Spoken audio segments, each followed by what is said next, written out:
सर्ववेदांत सिद्धांतो गोचरम तम गोचरम महेशम सच्चिदानंदम सद्गुरुं प्रणतोस्म्यहम्।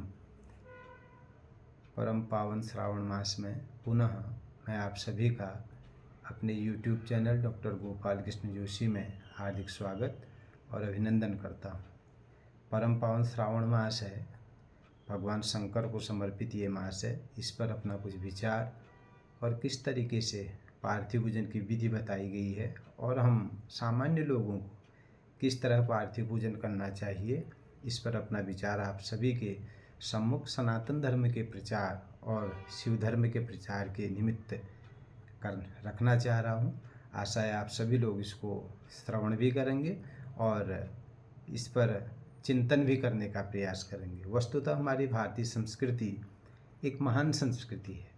हमारी संस्कृति में व्यक्ति को तो श्रेष्ठ माना ही गया है, लेकिन व्यक्ति के साथ साथ ऋतु और महीनों को भी देवतुल्य माना गया है। इसी क्रम में श्रावण मास को भी भगवान शंकर के साथ जोड़ा गया है और शंकर को समर्पित यह मास माना जाता है। वस्तुतः श्रावण मास वर्षा ऋतु का एक परम पवित्र माह है और भगवान शंकर को जलधारा प्रियो शिव ऐसा कहा जाता है और श्रावण में वर्षा का एक पवित्र कालखंड रहता है, तो इसलिए भगवान शंकर के जलाभिषेक का विशेष महत्व माना गया है। और इन श्रावण के महीने में भी जो सोमवार है, सोमवार का प्रतिनिधि देवता भी भगवान शंकर को ही माना जाता है। इसलिए भक्तजन तो पूरे श्रावण के माह भी शिव पूजन करते हैं, लेकिन जो नहीं कर पाता है पूरे मास, वह यदि केवल सोमवार के दिन भी भगवान शंकर की पूजा करता है तो उसे समस्त फलों की प्राप्ति और उसकी मनोकामना पूर्ण होती है। ऐसा हमारा शास्त्रीय विवेचन भी रहता है। अलग अलग समय में देवताओं की अलग अलग रूप में पूजा भी होती है। भगवान शंकर एक ऐसे देवता हैं जिनकी हम लिंग के रूप में भी पूजा करते हैं और बेर रूप में भी भगवान शंकर की पूजा करते हैं। बेर पूजन का अर्थ है प्रतिमा पूजन। शिव पुराण के विद्येश्वर संहिता में भी वर्णन आता है कि लिंग बेरे भक्त जने शिव मुद्दिश्य पूजयेत। भक्त लोगों को भगवान शंकर की लिंग रूप में भी और प्रतिमा रूप में भी पूजा करने की पद्धति बताई गई है। यूँ तो भगवान शंकर के द्वादश ज्योतिर्लिंग हैं और द्वादश ज्योतिर्लिंगों के माध्यम से हम भगवान शंकर का आराधन करते हैं, अर्चना करते हैं, अभिषेक करते हैं और अलग अलग देवस्थलों में जा कर के, शिवालयों में जा कर के भगवान शंकर का भी हम अभिषेक करते हैं। लेकिन कलयुग में भगवान शंकर का एक विशेष पूजन बताया गया है जिसको हम पार्थिव पूजन कहते हैं। कृते रत्नमयम लिंगम त्रेतायाम हेम संभवम द्वापरे पारदम श्रेष्ठम पार्थिवम तो कलौ युगे। तो कलयुग में पार्थिव पूजन का विशेष महत्व बताया गया है और अलग अलग इच्छाओं की पूर्ति के लिए भी अलग अलग पदार्थों की पार्थिव पूजन का और पार्थिव निर्माण की विधि बताई गई है। क्योंकि मनुष्य एक हम लोग सामान्य प्राणी है और अलग अलग हर एक व्यक्ति की वांछाएं होती हैं, तो अलग अलग वांछाओं की पूर्ति के लिए भगवान के अलग अलग पदार्थों के द्वारा पार्थिव पूजन की भी विधि बताई गई है। और ये पार्थिव पूजन की जो विधि है ये सबको स्वीकार, सबके लिए लागू है। सब पार्थिव पूजन कर सकते हैं। शिव पुराण भगवान शंकर का प्रतिपादन करने वाला प्रमुख पुराण माना गया है। उसमें तो स्पष्ट लिखा हुआ है, ब्राह्मण क्षत्रियो वैश्य शूद्रो वा प्रतिलोमजः पूजयेत् सततम लिंगम तत्तन मंत्रेण सादरम। किं बहुक्तेन मुनयः स्त्रीणामपि तथान्यतः अधिकारोस्ति सर्वेषां शिवलिंगार्चने द्विजा। ब्राह्मण, क्षत्रिय, वैश्य, शूद्र और प्रत्येक पुरुष एवं माताएं भी विधिवत भगवान शंकर का लिंगार्चन कर सकती हैं और पार्थिव पूजन भी कर सकती हैं। पार्थिव पूजन में भी अलग अलग प्रकार की मिट्टी का भी वर्णन आता है। यद्यपि अलग अलग पदार्थों से भी हम पार्थिव अर्चन करते हैं, लेकिन गौर वर्ण, पीत वर्ण, रक्त वर्ण और कृष्ण वर्ण, इनकी मिट्टी के द्वारा विशेष रूप से पार्थिव पूजन किया जाता है। हमारे क्षेत्र में भी जो मुख्य रूप से प्रचलन है कि हम वाल्मीकि मिट्टी के द्वारा पार्थिव अर्चन करते हैं और मिट्टी, दूर्वा, गुरुजी, हरिद्रा और पारद, इनको मिला करके पार्थिव पूजन किया जाता है। हमारे पूर्वांचल क्षेत्र में तो विशेषकर पार्थिव पूजन को कई लोग अष्टोत्तर भी कहते हैं, अर्थात 108 की संख्या में पार्थिवों का निर्माण करके भगवान शंकर की विधिवत पूजा की जाती है। और कतिपय लोग 1100 संख्या में भी पार्थिव निर्माण करके विधिवत ब्राह्मणों के द्वारा प्रतिष्ठा और अभिषेक भगवान शंकर का पार्थिव अर्चन के रूप में करते हैं। और अलग अलग वांछाओं की पूर्ति के लिए अलग अलग संख्याओं में भी पार्थिव पूजन किया जाता है। जैसे शिव पुराण में ही वर्णन आता है कि विद्या प्राप्ति के लिए 1000 संख्या की पार्थिव पूजा करनी चाहिए, धन प्राप्ति के लिए 500, भूमि लाभ के लिए 1000, और यदि किसी के संतान प्राप्ति की वांछा हो तो उसे 1500 की संख्या में, 1500 की संख्या में पार्थिव पूजन करना चाहिए। और कन्या को तो इतना महत्व दिया है कि यदि कन्या प्राप्ति का किसी का भाव है तो उसने 10,000 संख्या की पार्थिव पूजा करनी चाहिए। तो इस प्रकार मोक्ष प्राप्ति के लिए 1 करोड़ पार्थिव पूजन की विधि बताई गई है। और अलग अलग विद्या प्राप्ति के लिए मिट्टी की पार्थिव पूजन विशेष रूप से बताई गई है। यदि व्यक्ति को रोग उत्पन्न शरीर में हो जाता है, परिवार में कई रोग व्याधियाँ आती हैं, तो रोग नाश के लिए 700 संख्या की पार्थिव पूजा और गोबर की पार्थिव पूजा करनी चाहिए। गोमय के द्वारा 700 संख्या की विधिवत पार्थिव पूजन करने पर रोगों से मुक्ति बताई गई है। और इसी प्रकार लक्ष्मी प्राप्ति हेतु लोग मक्खन की पार्थिव पूजा करते हैं, और लक्ष्मी की प्राप्ति के लिए भी मक्खन की पार्थिव पूजन की जाती है। और संतान प्राप्ति के लिए 1500 संख्या की साटी के चावल जो हम कहते हैं, तो चावल की पार्थिव पूजा करने की विधि बताई गई है। और यहाँ तक भी बताया गया यदि व्यक्ति किसी शत्रु से त्रसित है तो शत्रु नाश के लिए लवण की पार्थिव पूजा करनी चाहिए, ऐसा भी वर्णन आता है। तो इस प्रकार जो है विधिवत 100, हमारे पूर्वांचल क्षेत्र में तो अधिकतर 108 की संख्या में लोग पार्थिव पूजा करते हैं, और अष्टोत्तर पार्थिव या एकादश शत पार्थिव लिंगेश्वर बना करके विधिवत उसकी पूजा की जाती है, प्रतिष्ठा की जाती है। और अधिकतर लोग मिट्टी की ही पार्थिव पूजा इस क्षेत्र में करते हैं, और मंदिरों में भी जा कर के लोग मृणमय अर्थात मिट्टी की पार्थिव पूजा विशेष रूप से करते हैं। और कतिपय लोग संतान प्राप्ति या परिवार की रक्षा के लिए, वंश वृद्धि के लिए लगातार साटी के चावलों की भी पार्थिव पूजन करते हैं। इसमें ये भी विधि बताई गई, विधिवत हम जो शास्त्रीय प्रमाण है उसके आधार पर 4 अंगुल के पार्थिव लिंगों का निर्माण करें, बीच में भगवान की शिवलिंग शक्ति का निर्माण करें। और इस प्रकार 4 जब हमारे लिंगों का निर्माण हो जाता है तो भगवान शंकर की अष्टमूर्तियाँ मानी गई हैं, तो अष्टमूर्तियों का भी निर्माण करना चाहिए। और एक नंदीश्वर का भी निर्माण, जो भगवान का वाहन है, वाहन के रूप में नंदी का भी निर्माण किया जाता है। और भगवान की 8 मूर्तियों का पूजन की विधि भी हमारे कर्मकांड के जो ग्रंथ हैं उनमें विधिवत दी गई है। और ये 8 मूर्तियाँ हैं क्या? सर्वो भवश्च रुद्रश्च उग्रो भीमः इतीश्वरः महादेवः पशुपति एतान मूर्ति भिरर्चयेत्। शिवपुराण के विद्येश्वर संहिता में भगवान शंकर के इन 8 मूर्तियों के पूजा का विधान बताया गया है। क्षितिरापो नलो वायु आकाशः सूर्य सोमकौ यजमान इति त्वष्टौ मूर्तयः परिकीर्तिता। भक्तिपूर्वक जो है पार्थिव पूजन के साथ साथ भगवान शंकर की अष्टमूर्तियों का चंदन और अक्षत के द्वारा पूजन करना चाहिए। और इसके साथ ही जो भगवान शंकर का परिवार है, सर्वसिद्धि हेतु भगवान शंकर के उस परिवार की भी पूजा करनी चाहिए। और जो पंचाक्षर मंत्र है भगवान का नमः शिवाय, तो ओंकार युक्त पंचाक्षर मंत्र के जाप का भी विधान बताया गया है। पूजयेत् परिवारम च ततः शंभोर सुभक्तितः ईशानादिक्रमात् तत्र चंदनाक्षत पत्रकै। ईशान से लेकर के पूजन आरंभ करें और इस प्रकार भगवान शंकर के परिवार की पूजा करें। कौन है वो परिवार? ईशानम नंदिनम चंडम महाकालम च भृंगिनम वृषम स्कंदम कपर्दीशम सोमम शुक्रम च तत्क्रमात्। तो शिवपुराण के अनुसार इस प्रकार शिव परिवार के चंदन और अक्षत या तिलाक्षत के द्वारा पूजन की विधि बताई है। और पंचाक्षर जपेनैव सर्वसिद्धिम लभेन्नरः प्रणवेनादि संयुक्तम सदा पंचाक्षरम जपे। तो इस प्रकार सबने भगवान शंकर के पंचाक्षर मंत्र का भी जाप करना चाहिए और अपनी अपनी शक्ति के अनुसार। अब हमारे पास सामान्य रूप से रुद्राष्टाध्यायी का पाठ हमारे पुरोहित लोग करते हैं। विद्वान जो वैदिक ब्राह्मण हैं, अपने पुरोहित हैं, उनको आमंत्रित करके जिनको वैदिक मंत्रों का उच्चारण आता है, तो रुद्राष्टाध्यायी का पाठ भगवान शंकर की 8 अध्यायों में स्तुति की गई है वैदिक मंत्रों के द्वारा, जो कि यजुर्वेद से ग्रहण किए गए हैं। तो उन वैदिक मंत्रों का उच्चारण के माध्यम से रुद्राभिषेक करना चाहिए। कई लोग लघुरुद्र भी करते हैं, अतिरुद्र, महारुद्र, इस प्रकार का भी विधान बताया गया है। सामान्य रूप से हम घरों में रुद्री पाठ के माध्यम से या शतरुद्री विधान के माध्यम से भगवान शंकर का पूजन और आराधन करते हैं। और यदि वेद मंत्रों की जानकारी नहीं है तो सामान्य रूप से ओम नमः शिवाय और माता ओम शिवाय नमः इस मंत्र का जाप करते हुए भी भगवान शंकर का विधिवत पूजन कर सकते हैं। भगवान शंकर को सर्वाधिक प्रिय जल है, जलधारा प्रियो शिव। तो प्रेम के साथ पहले दूध, दही, घी, शहद, शर्करा, पंचामृत, इन विभिन्न उपचारों के द्वारा भगवान शंकर का अभिषेक करना चाहिए। तत्पश्चात शुद्ध जल से भगवान का अभिषेक करना चाहिए और विद्वान लोग उसमें रुद्री पाठ करते हैं और हमें मन ही मन ओम नमः शिवाय इस पंचाक्षर का जाप भी करना चाहिए।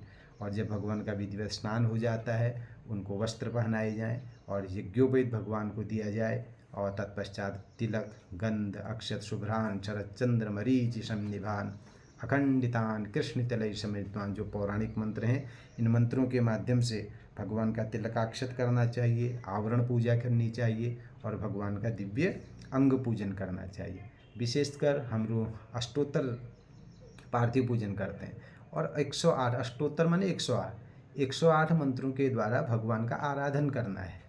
और 108 का भी एक बहुत गंभीर विज्ञान है, इस पर फिर कभी और हम चर्चा करेंगे, लेकिन अभी मैं यही कहूँगा कि 108 बिल्व पत्र भगवान को चढ़ाएं। तिल, जौ, अक्षत, तुलसी और बिल्व पत्र विशेष रूप से भगवान को चढ़ाने चाहिए। जो सामर्थ्यवान लोग होते हैं 108 कमल भी भगवान को समर्पित करते हैं, तुलसी दल भी समर्पित करते हैं, धतूर पुष्प भी समर्पित करते हैं और 108 पुष्पों की माला भगवान को समर्पित की जाती है।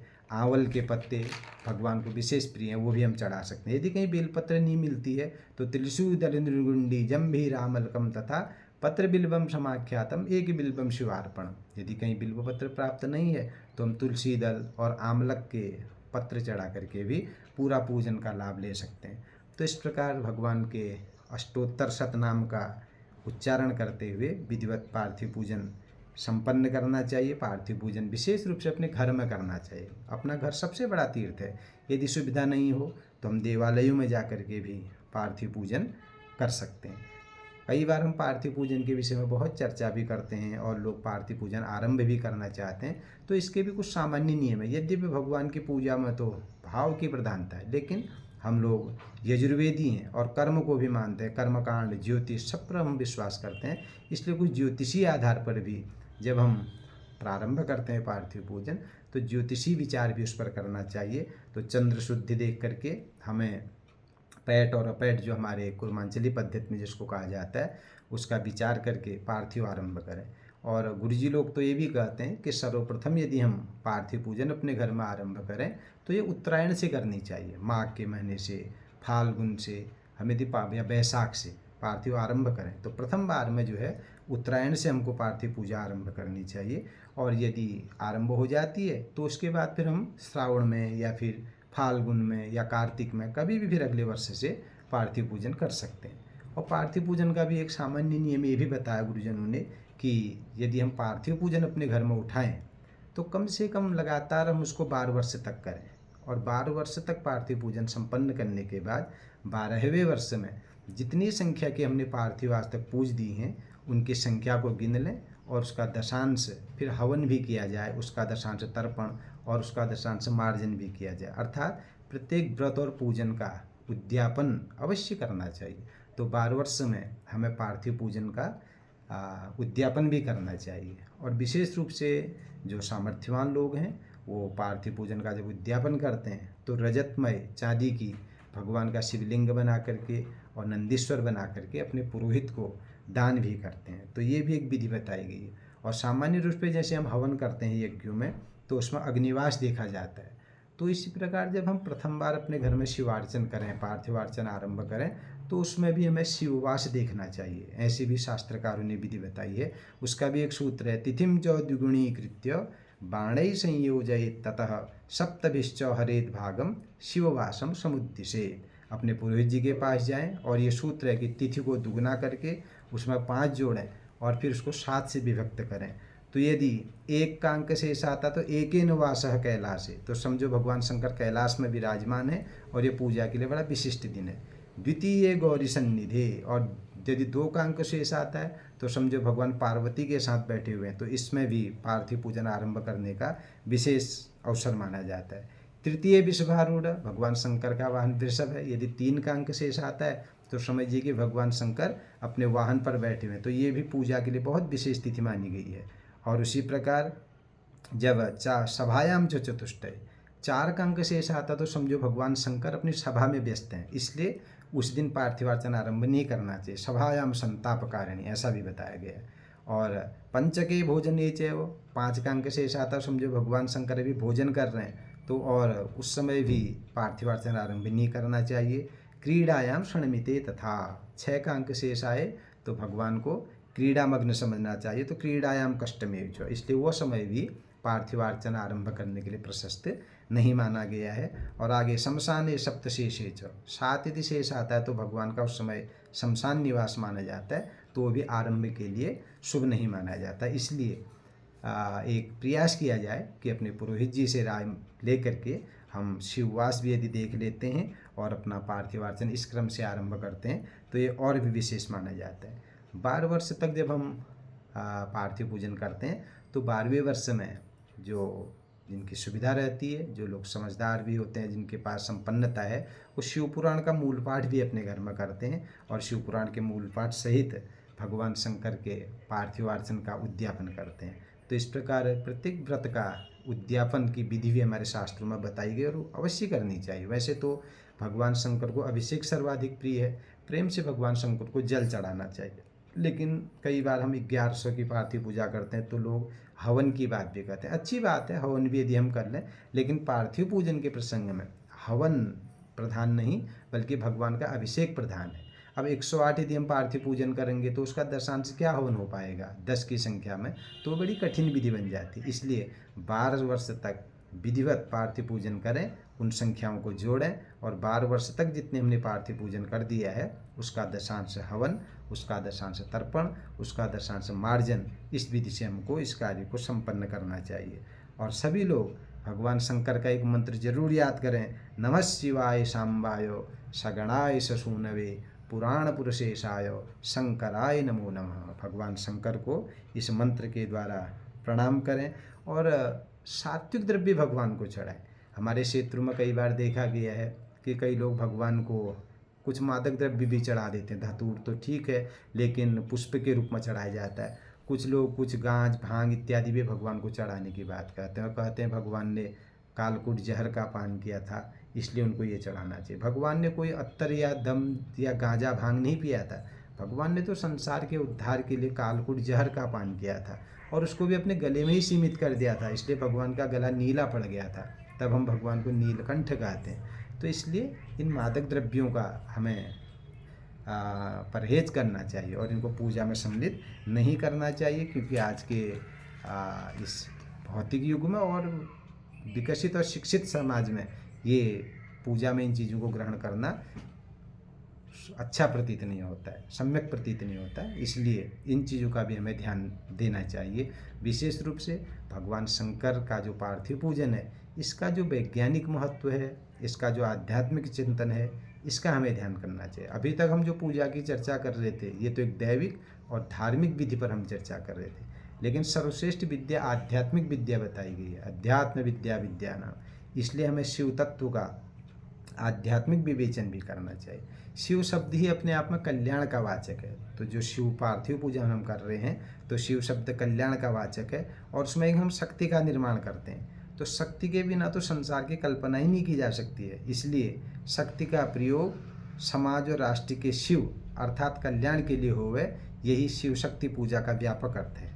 तो इस प्रकार शिव का जो लिंग पूजन है, लिंग में शिव लिंग और शक्ति दोनों हैं, तो शिव शक्त्योश्च चिन्हस्य मेलनम लिंगम उच्यते। लिंग अर्थ का अर्थ यही है जहाँ पर शिव और शक्ति दोनों मिल जाती हैं। शिव का लिंग लिंग स्वरूप और प्रकृति और पुरुष की एकता का, शिव जो है पुरुष के द्योतक हैं और शक्ति जो है प्रकृति की द्योतक है।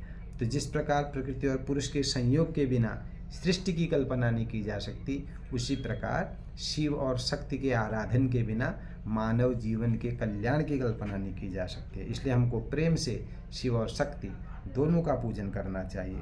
और हम भगवान शंकर को जल चढ़ा रहे हैं। जल क्या है? जीवन का आधार तत्व जल है। इसलिए कल्याणकारी शिव का जलाभिषेक करते हुए हमें जल का सदुपयोग करते हुए संरक्षण का भी संदेश इस पार्थिव पूजन के माध्यम से दिया गया है। और पार्थिव क्या है? मिट्टी, मिट्टी को ही पार्थिव कहा जाता है। तो इसलिए पृथ्वी तत्व से जुड़ा हुआ है, तो हम उस मिट्टी की भी पूजा करते हैं, क्योंकि पृथ्वी हमारा आधार है। इसलिए मिट्टी की पूजा विविध प्रकार के पुष्पों और वनस्पतियों से भगवान का पूजन, ये हमारे धार्मिक और वैज्ञानिक दृष्टिकोण को भी स्पष्ट करता है। तो पार्थिव प्रसंग में एक नंदी का भी निर्माण किया जाता है, जिसको कि हम भगवान का वाहन कहते हैं, और सर्प भी निर्माण किया जाता है, सर्प की भी हम पूजा करते हैं। तो इस प्रकार नंदी, बैल और सर्प की पूजा के माध्यम से सभी प्राणियों के सम्मान और संरक्षण का संदेश पार्थिव पूजन के माध्यम से दिया गया है। निश्चय ही यदि हम गंभीर चिंतन करें तो पार्थिव पूजन क्या है? समम सर्वेतु भूतेषु, इस सूत्र की व्याख्या ही पार्थिव पूजन है। शिव परिवार के जो सदस्य हैं भिन्न भिन्न वाहनों में विराजमान है, और उसके बाद उनकी प्रेमपूर्ण निकटता व साहचर्य से प्राणी मात्र को सह-अस्तित्व और सौहार्द का उपदेश पार्थिव पूजन और शिवार्चन के माध्यम से दिया जाता है। और भगवान शंकर की जो 8 मूर्तियाँ हैं, भूमिरापो नलो वायु खम मनो बुद्धिरेव च अहंकार इतीयम में भिन्ना प्रकृतिष्टधा, ये अष्ट प्रकृति कही गई है।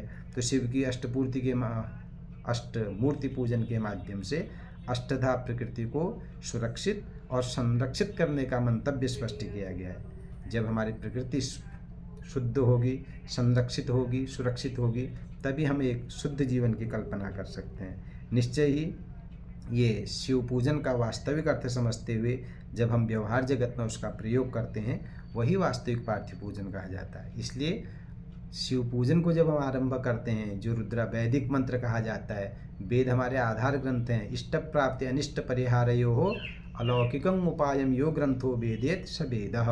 वेद तो हमको इष्ट वस्तु की प्राप्ति और अनिष्ट से बचने का संदेश देता है। इसलिए जब हम रुद्री आरंभ करते हैं तो जो पहला अध्याय है उसमें पहले अध्याय में ही जो शिव संकल्प सूक्त है, उसमें वर्णन आता है कि हम अपनी मन को शुद्ध करें। मन माने व्यवहार। तो शिव पूजन का असली अर्थ ही यही है कि हम अपने व्यवहार में पवित्रता, सरलता और निर्मलता लाएं। इसलिए कहा भी गया तन्मे मनः शिव संकल्पमस्तु।